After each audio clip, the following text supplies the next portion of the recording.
सप्तशृंगी माता आणि नवनाथांची कथा. महाराष्ट्रातील वणीगडावर सप्तशृंगी मातेचा पवित्र दरबार भरलेला होता. डोंगरावर हिरवीगार वनराई आणि भक्तांच्या जयघोषाने सारा परिसर दुमदुमला होता. त्या काळी नवनाथ जगभर फिरून लोकांना भक्ती आणि योगमार्ग शिकवत होते. मच्छिंद्रनाथ, गोरक्षनाथ आणि इतर नाथ ईश्वर भक्तीत सदैव मग्न राहत होते. एक दिवस नवनाथांनी ठरवलं, चला सप्तशृंगी मातेच्या दर्शनाला जाऊया. सर्व नाथांनी अलख निरंजनचा गजर केला आणि वणीच्या डोंगराकडे प्रस्थान केलं. गडाच्या पायथ्याशी पोहोचल्यावर त्यांनी माता सप्तशृंगीचा जयघोष केला.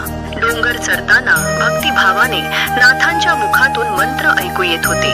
जय देवी सप्तशृंगी माता, जय अंबे जगदंबे. नाथांची भक्ती पाहून माता प्रसन्न झाली. मंदिरात तेजस्वी प्रकाश पसरला आणि साक्षात सप्तशृंगी माता प्रकट झाली. मातेच्या हातात त्रिशूल, तलवार आणि कमंडल होते. तिच्या मुखावर तेज आणि मायेचं रूप दिसत होतं. सर्व नाथांनी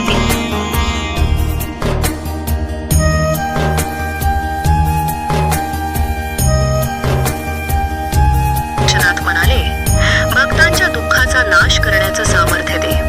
माता हसली आणि म्हणाली, तुम्ही नवनाथ भक्तीचा प्रकाश जगभर पसरवाल. जिथे जिथे माझं नाव घेतलं जाईल तिथे तिथे मी भक्तांच्या पाठीशी उभी राहीन. इतक्यात गडावर जोराचा वारा वाहू लागला.